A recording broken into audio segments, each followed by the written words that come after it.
প্রিয় দেশবাসী, সাংবাদিক বৃন্দ এবং পৃথিবীর যেখানে থেকে সমস্ত বাংলাদেশি নাগরিকবৃন্দ যারা দেখছেন তাদের সবাইকে জানাচ্ছি আসসালামু আলাইকুম ওয়া রাহমাতুল্লাহি ওয়া বারাকাতুহু। আশা করি সকলের মঙ্গল কামনা করে আমি সাংবাদিক মাজিদ হাসান মিলন কিছু কথা আপনাদের সামনে তুলে ধরছি। প্রিয় ভাই ও বোনেরা, আপনারা জানেন যে আসন্ন জাতীয় সংসদ নির্বাচনের একটি সুনির্দিষ্ট নির্বাচনী রোডম্যাপ মাননীয় প্রধান উপদেষ্টা মহোদয় সহ উপদেষ্টা পরিষদ দিয়ে দিয়েছেন।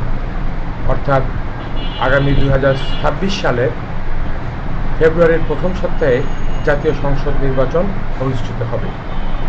এই ঘোষণার পরিপ্রেক্ষিতে রাজনৈতিক দলগুলোর মধ্যে নির্বাচনী উৎসব লক্ষ্য করা গিয়েছে। আমরা দেখেছি, বিভিন্ন গণমাধ্যমের মাধ্যমে জেনেছি, বিএনপি প্রায় 200টি আসনে তাদের প্রার্থীর নাম ঘোষণা করেছেন। জাতীয় নাগরিক পার্টি তাদের প্রার্থীদের নাম বিভিন্ন স্থানে বিভিন্ন আসনে ঘোষণা করেছেন এমনকি জামাত ইসলামী বাংলাদেশ সহ ইসলামী শাসনতন্ত্র আন্দোলন সহ বিভিন্ন রাজনৈতিক দল তাদের প্রার্থী বিভিন্ন আসনে ঘোষণা করেছে। এখন সাংবাদিকদের করণীয়, প্রার্থীদের প্রতিশ্রুতি, প্রার্থীদের জনগণের কাছে দেওয়া ওয়াদা, প্রার্থীদের বিভিন্ন বক্তব্যকে গণমাধ্যমে তুলে ধরে দেশের মানুষের কাছে পৌঁছাতে হবে। এক্ষেত্রে যার যা বক্তব্য তার সঠিকভাবে উপস্থাপন করাই হচ্ছে সাংবাদিকের কাজ। এখানে মনে রাখতে হবে, একজন সাংবাদিক কোনো বিশেষ কোনো রাজনৈতিক দলের পার্সোনাল ব্যক্তিত্ব নয়, বরং সাংবাদিক রিপ্রেজেন্ট করে একটি জাতিকে, সাংবাদিক রিপ্রেজেন্ট করে একটি দেশকে, সাংবাদিক রিপ্রেজেন্ট করে একটি দেশের জনগণের প্রতিনিধি হিসাবে। তাই যে কোনো রাজনৈতিক দলের নেতৃবৃন্দ যে সমস্ত ঘোষণা এবং কর্মসূচি প্রদান করবেন, ঠিক সেটাই সঠিকভাবে গণমাধ্যমে প্রচার করাই হচ্ছে সাংবাদিকের দায়িত্ব এবং কর্তব্য। পাশাপাশি একটি অবাধ, সুষ্ঠু, নিরপেক্ষ ও সার্বজনীন জাতীয় নির্বাচন অনুষ্ঠানের লক্ষ্যে সাংবাদিকদের ভূমিকা অত্যন্ত ব্যাপক। এই নির্বাচনকে সামনে রেখে বিভিন্ন কুচক্রী মহল যেন কোনো প্রকার ষড়যন্ত্র করতে না পারে সেদিকে সাংবাদিকদের সজাগ দৃষ্টি রাখতে হবে।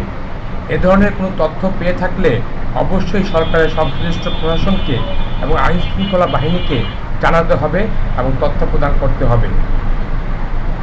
সাংবাদিককে বলা হয় জাতির বিবেক। তো বিবেকের যে কাজ, সে কাজটি একজন সাংবাদিককে করতে হয় এবং করতে হবে, এটাই সাংবাদিকতার মূল মন্ত্র। তো আমাদের আসলে চাওয়া পাওয়ার কিছু নেই। আমরা চাই একটি শান্তিপূর্ণ বাংলাদেশ, আমরা চাই একটি সম্মানের বাংলাদেশ, আমরা চাই একটি ন্যায্যতার বাংলাদেশ, আমরা চাই একটি দুর্নীতিমুক্ত, অপশাসন মুক্ত, একটি সুন্দর, বসবাসযোগ্য, সুন্দর বাংলাদেশ। এই লক্ষ্যমাত্রাকে সামনে রেখে সমগ্র সাংবাদিক সমাজ দেশব্যাপী কাজ করে যাবে ইনশাআল্লাহ। সাংবাদিকদের মধ্যে আসলে আমাদের মধ্যে কোনো ভেদাভেদ নেই। আমরা ছোট হই আর বড় হই, যে মাধ্যমে, যে পত্রিকায় কাজ করেন বা যে সংবাদ মাধ্যমে কাজ করেন বা যে ইলেকট্রনিক মিডিয়ায় কাজ করেন, সে তার স্থান থেকে সঠিক বক্তব্যটি, সঠিক সংবাদটি সঠিক সময়ে প্রচার করবেন এবং প্রচার করে জনগণের কাছে পৌঁছে দিবেন। এটাই হচ্ছে সাংবাদিকের কাজ। তো সাংবাদিকের কাজ সম্পর্কে আমরা বুঝি। আপনারা অনেকে তো বলবেন যে আপনি এত কথা কেন বলছেন, আমরা কি আমাদের কাজ সম্পর্কে অবহিত নই? হ্যাঁ, অবশ্যই অবহিত। অফকোর্স আপনারা জানেন, আপনারা অবশ্যই বিজ্ঞ, আপনারা অবশ্যই সব কিছু বোঝেন এবং জানেন। তারপরেও আপনাদেরকে কিছু কথা আমি বলছি, আপনাদের সাথে শেয়ার করছি। আমারও ভুল হতে পারে, তো সেগুলো আপনারা সূত্রে দিবেন। আপনারা ইতিমধ্যে জেনেছেন আমি একটি সাংবাদিক সংগঠনের সাথে জড়িত, আর সেটি হচ্ছে গভর্নমেন্ট রেজিস্টার্ড